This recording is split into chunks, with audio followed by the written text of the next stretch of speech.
It's here for a couple people to come on. I'll just give it about a minute, I guess. And I want to explain briefly that my plan, first of all, a reminder, I'm doing the live stream because, well, it's easier for me to upload, to be honest with you, if it's already uploaded. And just dealing with upload issues here at the clinic. Right, so it looks like already I had an issue with the connection, so that's why I have switched to LTE. And yeah, so we're back. All right, so the the subject today is have those kinds of situations. They want the situation to change. Maybe they want the spouse to change, maybe they want their children to change, maybe they want their parents to change, or their siblings. And when that happens, remember in our first video, I emphasized we must change ourselves. The very first thing is that we should seek to change, to become better in ourselves. If we're better and we change, then the other person will change. This is what Buddhism teaches. At the same time, however, sometimes the other person does need to change. Sometimes things need to change. And when that happens, when you're at that place, one thing we must never do is stoop down to manipulative, conniving. Often those are the complaints about the other person in the first place. They're manipulating, they're controlling, they're domineering, they don't let me, they won't do this, etc. And if that's true, then we must not stoop to that level. And at the same time, we often want to win. You might have a child who is addicted to drugs. You might have a husband who is addicted to gambling. I've pretty much everything has come in my clinic. And whenever people, their physical pains and their mental pathos is coming from family situations, when I try to affect an alchemical change in their life to do with that family or that relationship, I can only go so far. Like, I can help them smooth their chi, but I cannot help their partner smooth the chi. More often it's the husband who is a bit of a hard ass and doesn't want to change. However, it can happen with women as well. I gave the previous, in the previous video, I mentioned a woman who came in and wrote on her intake, her husband's a jerk, completely talked bad about him, just talked nothing but trash about him, but then says he's a wonderful father. It tells me that there's more going on in the dynamic of that relationship. And the underlying issues that are just below the surface, or maybe 2 levels below the surface in that relationship, are probably more important to deal with than the change that is wanted. You know, let's say if they are a gambler, you know, it would be nice if they stopped wasting your money. But the issue down below is what's absolutely necessary. I'm reminded of Nikola Tesla. When he had a gambling problem and he was gambling everything away, his mother came to him and she said, you know, why don't I just go ahead and sell everything that we have and give it to you so that you can go ahead and gamble it away and we can get through this. And that immediately got him out of his gambling problem. He never gambled again after that. At least so his autobiography says. So when we talk about the ethics of trying to change other people in our family, the one thing that we have to bear in mind is our own intentions. And if we're coming from a good place or a wrong place. Now, if you're already asking yourself, am I coming from a good place? You're probably the person in the dynamic who is not needing as much change. You still need change, but you're not in as bad a need. You're not being as selfish as the other person because you are stopping to ask yourself, am I doing the right thing? Is this absolutely necessary? Chances are it probably is. And if you're at that place already in the relationship, you also need to ask about the ethics of how you're treating yourself. You need to consider whether or not you're not pushing for something to remain like a status quo, holding on to the past, hoping that the person that you were together with, you know, kind of catches up to you emotionally or cares about you or shows you the least bit of concern. In that case, the ethic is more about how do you need to protect yourself versus how do you be giving at the same time. The classic being that if you don't love yourself, you can't love the other person completely. So when we consider the nature of the art of war, it says that the art of war is there's no amount of deception that is too much.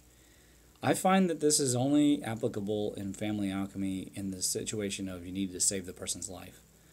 Other than that, there is a clear limit of deception, and there is a clear limit of what you can say, even the truth. If it's not kind or necessary, you need to put a limit on how far you're willing to go, unless it is to save someone's life. If I if I had a child who grew up to become like an addict or something, I would go to every length. I would even take them. I would even kidnap them and take them to Alaska to live in a cabin to get them clean. That's how much I love my children, and I'd be willing to risk the circumstances of that. But you have to answer for yourself. Like, what would you be willing to do? What you are not willing to do? If you have principles, if you have faith, if you have something to keep you within certain parameters of behavior. What I tend to see is that people do not know those limits, and they're so afraid of those limits that they won't go far enough to actually reach those limits. I have a friend, and obviously I'm not going to mention the name, but his son was in DUI, and this son had been to war and all this stuff. It was obvious that he was, dealing with something inside that he wasn't dealing with. You know what I mean? He's manifesting this stuff and he's not dealing with it. And there's this father-son dynamic. There's a lot of disappointment and all this stuff. It's kind of heavy, and being around it. And the father was disjointed and he was hyperactive, and it was even hard to have a conversation because he's moving. He's losing weight. It was really tough to see. And so then his son comes by, and his son's already kind of in it. I don't know if it was pot or weed or whatever it was. I started talking to him about the DUI, and he's like, "Yeah, well, I'm just gonna deal with it." And I'm going, "No, you're not. What you're gonna do is continue down this road of self-destruction and gonna drain your father financially." That's what I'm thinking. So I just kind of nodded and smiled, and then I tried to talk to the father and kind of initiate some change, but I could not force it to happen because neither of them were willing to broach the subject, or if they broached the subject, they knew there would be explosive argument and even potential fighting. So I have another client. He has a dynamic that's sort of like that with him and his son, and then also his wife and he. And the issue is that alcohol and smoking and drugs, like pot especially, create a situation where sincerity and genuineness do not go hand in hand in that household. They do not bring that to the discussion, and so the honesty between each other can be a real major hurdle. And the funny thing is, as soon as one starts to improve, the other one tears the other one down, and it could be anyone in the triad. So transforming that kind of home life situation takes time. It takes a lot of patience, and certainly no small amount of self-awareness to know, am I being selfish right now, or am I saying this because I want to be hurtful? And that was pretty much the main situation. Of course, there's also the addictions getting in the way. So what is another factor, aside from those factors I just mentioned, that can get in the way in family alchemy? One thing that has happened, especially since the Industrial Revolution and the Agricultural Revolution first, but then and civilization, changing the tribal dynamic, the family dynamic, but mostly we kind of stabilized after that. It was the Industrial Revolution that drastically changed the quality of, empathy and the dynamics in the family. First of all, obviously the hierarchy in the family has changed.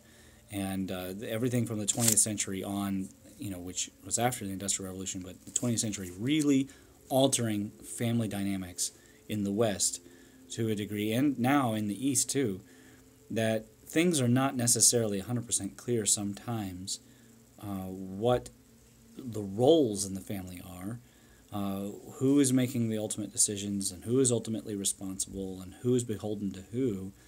And in that situation, if you combine it with the fact that most people do not know the names of their, sometimes even grandparents, but certainly great-grandparents and great-great-grandparents, where they were from, all those histories, creates, there is a loss of a chain of energy going back and forth that decreases the power with which a person is capable of acting.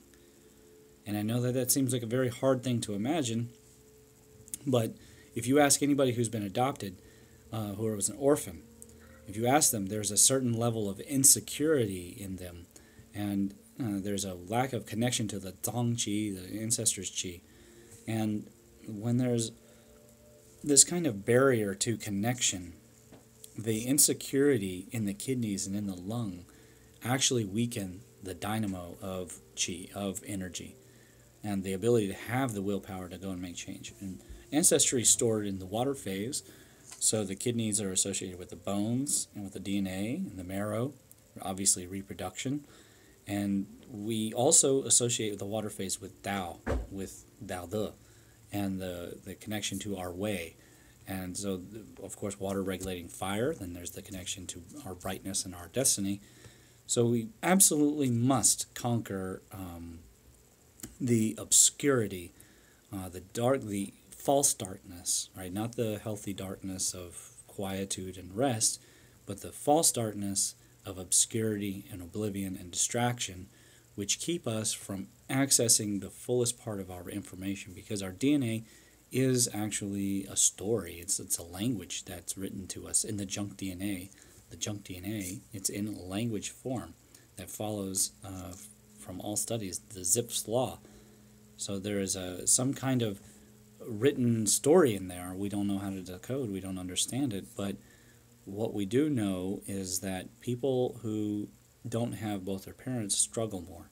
And people that don't have the access to the wisdom of the grandparents tend to live in a kind of a YOLO kind of mentality. It's certainly very selfish, but it's also very short-sighted. That makes sense because grandparents and great-grandparents pass on wisdom. They provide more than just cookies and candy. They provide a certain measure of richness. Right? There's a relationship between grandparent and grandchild which has a depth that cannot be made up for in the parent alone. And then obviously in orphans they have to struggle with the sense of being not good enough that they were left alone. So one of the things I must challenge people, if you want to establish real family alchemy, don't only wish that other people would change and that you would change, but also seek to understand the past. Seek to understand why, what happened, and who was responsible and what was it about, and try to forgive where you can forgive. Some things are not necessarily forgivable, but they are certainly things that if you know about them, you can mitigate them in yourself and go on from them. Because, kushi, it's a shame. What a shame, right? Kushi. But it's the past, and the past is the past, and the water under the bridge, and all those sayings. You have to be able to get over those things that happened in your past, your parents' past, their parents' past, and if you want it to change. Because otherwise, the cycle of things can continue. A cycle of abuse can continue. A cycle of addiction can continue. All those things continuing down will be without the real power for change. If you're just joining us, be sure to go back and watch the first few points of this video, okay? So in the discussion of remembrance, I want to do a sub-discussion of caste and class. Now there's I think it's the Bhagavad Gita, it warns about the evils of mixing castes. And, of course, we all know India and its problems with caste, but let us not kid ourselves that caste and class are incredibly important in this society, in the West. And certainly, if you don't think so, try and, go and attend a Skull and Bones Society meeting. You're definitely going to find barriers to your growth. And if you are, of course, every Native American or African American could tell you this, right? There are certain groups of people that have more access, and then within your group, let's say in the white male group, for example, there are way different distinctions between levels of class of who has access to what, and all that's tied to family, right? Well, one of the most powerful families in the world, the Rothschilds and Rockefellers, who are tied together historically. I mean, they have like a museum. They have their own museum in England, going back for more than 500 years of history. Certainly, I know in unlocking my history and unlocking my children's history is an important thing. In fact, unlocking my children's history, I don't have any English blood in me that I'm aware of, but I consider it so important. And I research not only my own family history, but my wife's family history, so that my children have access. And as I dive into their family history, I start discovering things about the truth about the King Arthur. In fact, there's two King Arthurs, and the entire immigration to America, and now the Adena. And you consider like how long was my wife's family here, and did they mix with anybody, and were those people descended from the Adena? And it just goes on and on. So what is this evils of the caste about? It's not necessarily about the mixing of the classes, and like if rich marries poor, that's going to be an evil. What's it really about? It's actually about genetics. It's about DNA. Now, if you love somebody and your heart is sympathetic with theirs, you beat to the same drum, do not let genetics stop you. Obviously, never be that shallow.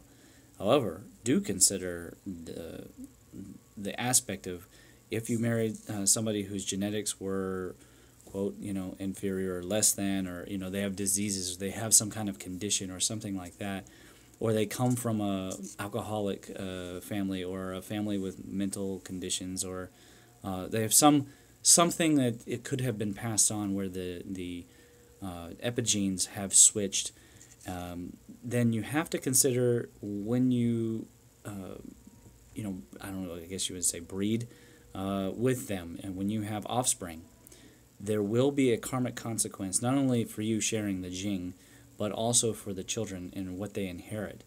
And so the, quote, evil of the caste mixing, I think when you boil it down, what they were noticing at the time was that there were people whose genetics were good, and then they were, maybe they were sleeping around or something. I don't know, I wasn't there. But yeah, you rarely see Vulcans and Klingons marry. Exactly. When they mix, there must have been some kind of change in the genetics, and maybe diseases were coming about. I don't know. I wasn't there. What I do know is that I don't think it's about race, and I don't think it's about money. I think it's about the energy signature that is in the family. Now, you could, in terms of family alchemy, work towards changing that in the far future, but what I certainly advise is looking in the past. Now, bear with me, okay, because I have my own story. So I'm opening up and I'm sharing. So in my family history, there was a male line family curse. I am a firstborn son of firstborn sons. So I'm going back like 10 generations, firstborn son. And I am named after the firstborn sons. I'm actually named after my father's, what it would be, grandfather. Yeah, my father's, no, great-grandfather. Father's great-grandfather. Okay, so the land that was owned in the Santa Barbara, Los Alamos area belonged to two brothers. Well, it belonged to Saturnino, who was Mexican Army, and then that goes all the way back to Spain. But he had two sons, Ramon Francis, and he had a son, Juan. And Juan had an illegitimate daughter, and she ended up inheriting half of the land. It was like 5,000 acres. It was a huge scandal. There was lawsuits and everything. And then Ramon Francis, he had 4 sons, and one of them was Ramon Angel, who I'm named after. Now, they all died, and obviously Ramon Francis died, and all that was left was the Maria Guadalupe. Now, Maria Guadalupe was from a more noble family than the Carriagas, at least in Mexico. And I can tell you right now, I've seen her picture, I'm pretty sure they were feudal as in, like, keep the bloodlines pure, a little bit of inbreeding pure, like that. Like, okay, she was not a looker. And she had a very old world mentality about things, and you're going to see that in a second. She was just very hardcore Hispanic that way. She had a name that was like 5 names long, you know what I mean? So her grandson, Ramon Francis, died over a woman, and in fact, over a woman who was unclean. So maybe the rumor is that she was a prostitute. I don't know for sure because I wasn't there. This is like 1930. And the son at the time when this happened, well, at like age 3, there was a whole big controversy, and his father died, burned up in a home. There's obviously alcohol, lust, passions were wild, Hispanic passions. So a whole place burned down, he died. And then he was adopted outside the family, and his last name was changed to Tunstall when he was age 10. At that point, the old matriarch wrote him out. She wrote a codicil and changed it, and the land now had one less person that it was divided over. So the evil here that I'm speaking of, first of all, there's the evil of whatever, if she was inbred. I don't know, honestly, genetically. But she had this mentality, and that mentality went down these generations. The whole family actually kind of cut out my grandfather. So he was adopted in. Then secondly, because of his mother's choices, and then when she married the new guy and he adopted, well, he decided that she was crazy, and maybe she was, I don't honestly know. Then he had her thrown in an asylum. So now my grandfather was denied patriarchal energy from that direction too. So guess what happened? He grew up, he became very, he was smart, he had like some patents and stuff, but he became very against the system and, a biker and everything like that, practically like one of the subgroups of the Hells Angels out in California, and he was very difficult. He made my grandma's life very difficult. They got married, I think she was 15 or 16 in Tijuana, and, he was just a difficult man, and I never got to know him. And none of us got access to the land because of what had happened in his father. Now, the funny thing is, I'm named after the old Battle Axe's son. And she wrote out the firstborn lineage. And then later on, the whole land was lost to the whole family. She was gone, so she had no idea. But like 20, 30, 40 years later, some of the heirs started suing each other. When they all sued each other, because originally the land was supposed to revert back to the main sons because of the 4 who originally inherited it, but the Ramon lineage was gone out of the inheritance, and even the mineral rights were out of. So now the whole land ended up out of the family's hands, and it's still producing oil to this day, and it's got vineyards and horses and such like that. So when I speak of the evils of caste mixing, what I really speak of is the evils of mixing energies with people who are, as the I Ching references, you're mixing with inferior types of people. I mean, maybe they're selfish, maybe they're gamblers or that, and then you're overlooking their behaviors, and by overlooking the behaviors, creating generational pain, and that pain continuing forward, even, I guess in the Bible, what does it say, up to like the 10th generation or something, I can't remember. But the evil being passed on and not dealt with. So when we do family alchemy, not only are we considering the ethics of it, trying to change ourselves, trying to help the other person to be the best person, but we're also considering the generation, not just our grandchildren, but our great-grandchildren, and considering how do we train our children and our grandchildren to train their children, grandchildren, and great-grandchildren to understand the genetic information, the karmic information, and the mental systems, right? Because we're here to lay foundations for systems and subsystems, physiological, psychological subsystems, right? Whole routines and programs that hitherto in the 20th and early 21st century we assumed public schooling was going to give to these kids, but it's obvious it cannot. It not only cannot, you can't even trust it because it's full of lies and deceptions. And those deceptions are leading kids into dangerous, suicide rates are way up, especially in the military. We cannot trust the subsystems that have been created.